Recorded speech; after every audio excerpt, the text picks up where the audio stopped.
In January of 1976, 23 men and women, representing the League of Women Voters and the American University Women, left Chicago for an 18-day tour of Communist China. They were one of the first groups allowed inside the country.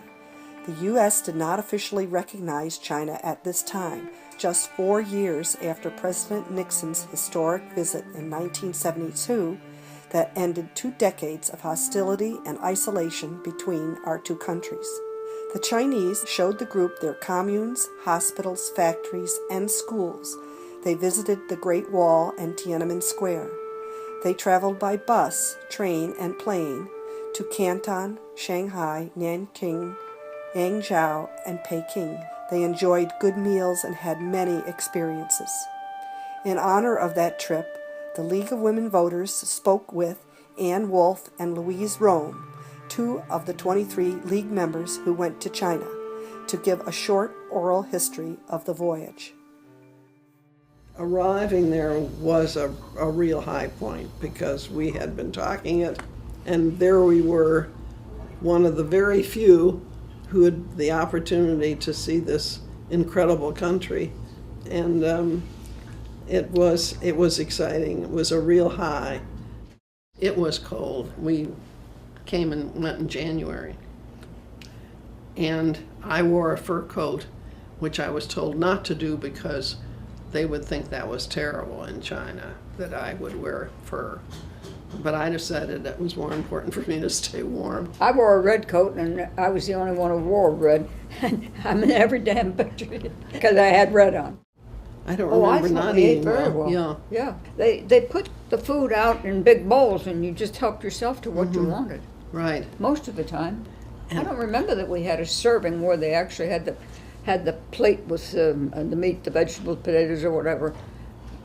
We helped ourselves. One evening before we had dinner, Maury and Helen Weigel invited us for drinks, the whole group, 20-some thought. And I think it cost them $8. I don't recall that we had meat in the manner in which we serve it in the United States. It was all in small pieces so that you could eat it with chopsticks. They would crowd around the doors of the bus when we arrived somewhere. The Chinese people would be standing there pressing against the doors of the bus wanting to see us. I thought that was pretty special. Well, either that or we were monkeys in the zoo. But I didn't feel like that. No, we were different. They were smiling at us. They were cordial to us. They were. There was no question about that. We had one guide who stayed with us, and he spoke perfect English. I sort of thought all along that he was keeping a close eye on us, closer eye than we were aware of. I had the feeling that he was assigned to be sure we didn't do anything wrong. I don't think there's any question about that. One of the guides, somebody asked her if she was interested at all in the United States, and she said, no, and I don't want to discuss it. And she never did. They showed us what they wanted to show us. Well, but we saw a lot of, yeah. We saw a lot. We went to factories, we went to schools, we went to hospitals. Of course, we didn't understand what they were saying sometimes. And then we saw the traditional things like Turtle City or whatever. The cute little girls in their pretty little dresses. The girls under 6 could wear what they wanted to, including lipstick and facial makeup, and nobody else could. They wore cute little dresses until they were 6, and then at 6, bingo, they were into the uniform. Everybody was in uniform. We need to tell you that one of the things that was the most striking for us was the fact that Zhou Enlai died while we were there. And yeah, that was an outpouring of grief that I can only remember when Roosevelt died. Actually, the first night we were there, he died. Yeah. And we went to a show that night, and we never went to another one. No, all theater was canceled after he died. But it was such an obvious grief. When we would go to a factory or any place, Jenny Feaster, who was our leader, would express our sincere sympathies.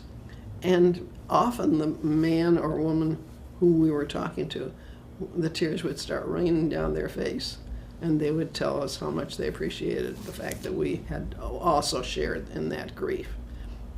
And we did not go, as Louise has just said, out in the evenings, but the thing that blew me away was when we went to Tiananmen Square when we were in Beijing. They had brought, and we would see them walking along, villagers. From miles and miles away. They carried artificial flowers. They were perfectly beautiful, big flowers. And these flowers were stacked. And Tiananmen Square is a big place, and they had a corner where just these flowers were. He was the one Chinese person that we all had some positive feelings about, yeah, as opposed to some of the others. So we really had a feeling of loss about the fact that he had died. Second, we did feel as if it was an opportunity to see a nation in mourning. I keep remembering the times that Ginny would say something to these people and how they cried and how they were so grateful to come and shake your hands and thank you. Thank us for being caring that they had lost somebody they loved. And you had the question, what do you think about the enormous economic strides the country has made in the past 3 decades? Well, of course, it's incredible. And many of the people who were on the trip did go back to see some of these changes because they had seen it in '76 and wanted to see what was happening now.